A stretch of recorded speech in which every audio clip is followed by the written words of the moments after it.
Hey, it's time for a glass of OJ. I'm Oddjob, and here's your glass of OJ. So, something I was thinking about the other day as I was having a Twitter conversation with somebody who quite clearly uh, and he explicitly said he wasn't actually interested in having the conversation. He's just taking the piss, as the English expression goes, to mean that they're basically there to waste your time and to troll you, essentially. That's all they're there for. And there was a lot of talking past each other, and there was a lot of quote tweeting going on. Not by me. I don't necessarily like to quote tweet people. Not all the time. Sometimes when I'm trying to call attention to an issue, yes, I will quote tweet people when I'm having an argument. But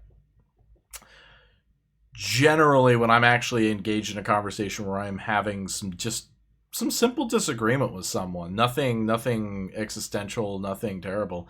Sometimes people will quote tweet and try to like reach out to their Twitter audience and be like, "Oh, let's all laugh and hoot at this person who thinks or believes this thing," when very well that person could be teaching you something, and they likely have something to teach you on this, and you may actually be misunderstanding what they're trying to say, but they're not going to let you understand what you may be misunderstanding because they're more consumed with with themselves scoring social points, I guess. So this is the tip. This is the glass of OJ. Get over yourself. Get over yourself when you're having conversations with coworkers, when you're having conversations with business partners,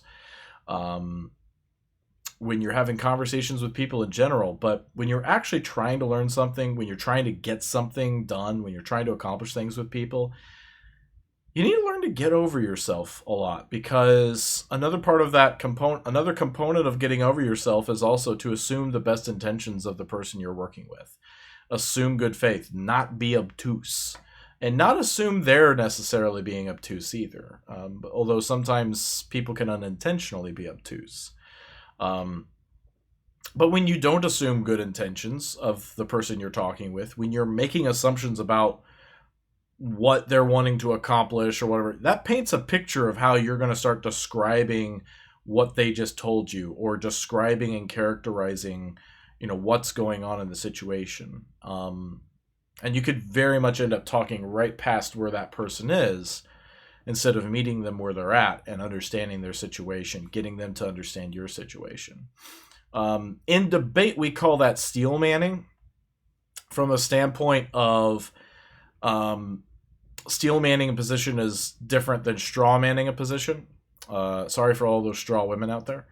But the classic definition of straw man or straw personing someone's argument is to not actually present or attack the argument that they really do make, or the points they're really trying to make over there, but rather you either twist the words or you put something else up that's not something they represent.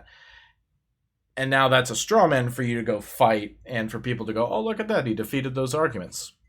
But that was the straw man, it wasn't the real person. Steel manning or steel personing is the opposite of that. Is actually is restating somebody's argument to such a degree of accuracy and care for details that the person who you think holds that view would look at that and say, "Yes, that's a great description of what I believe, or what I'm trying to say, or my intention, or the stated outcome that I would like to have happen." I think that's very important. When you can, for instance, in work, when you can take what someone's trying to accomplish, whether it's a project, if you're trying to get them to, I don't know, patch servers, or to install the EDR that your company just bought or whatever, and they're kind of dragging their feet, if you're able to restate their reasons for dragging their feet or delaying or postponing,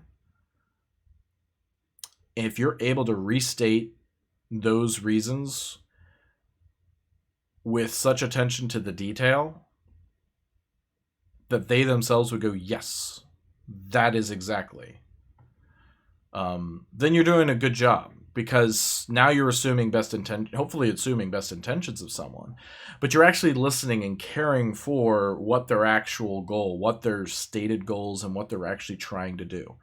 And sure, some people are just liars and they're just going to make stuff up, but that really gets you nowhere when you assume somebody's just lying to you. And of course, in InfoSec, as we know, sometimes they just don't know.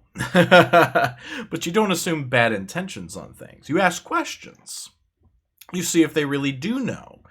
And you might actually come to the conclusion with them that actually I don't think you do know, because there's this system over here that you don't know what it is. That sometimes happens in our work with the IT and application owners and all sorts of people. There may be devices out there they don't know about, and they may say, "Oh no, our CMDB is accurate and complete, and we do discovery, and we do this, and we do this." And sure enough, you find something on the network, and you're like, "What's that? Oh, someone put that in there like 10 years ago." And it doesn't respond really well to scans, or it doesn't do this, it doesn't do that, so we just never bothered, I guess, to scan that. Or the scan failed, so we assumed there was nothing there. So, there's all sorts of things. But if you're assuming bad intentions, or if you're assuming someone's hiding something from you, if you assume a lot of these other things, you a lot of times end up not actually arriving at the truth. You don't actually arrive. And all you're doing is just putting obstacles in front of yourself to actually accomplish the goal that you wanted. So this wasn't really supposed to be a long video about something in InfoSec and IT. This was just more of a personal observation. We need to not take things personally when people criticize InfoSec, or when people criticize things going on in work. When people are trying to learn something, we ought to not take it personally. We should take a personal interest, but we should not take it personally, and we should get over ourselves, and we should engage in a conversation for the benefit of the other person as well as yourself. When you engage in conversation with people, not just for your own benefit, you should engage in people's conversation for their benefit as well. You're going to teach them something, and you also want to learn something from them. Listen to people, have empathy, and think about the ways you'd want to be talked to. It'll save you from becoming obtuse, and hopefully also help you reduce other people being obtuse to you. So anyway, that's all I have for today. Hopefully didn't finish this glass of OJ, but this glass of OJ is done. Have a good one.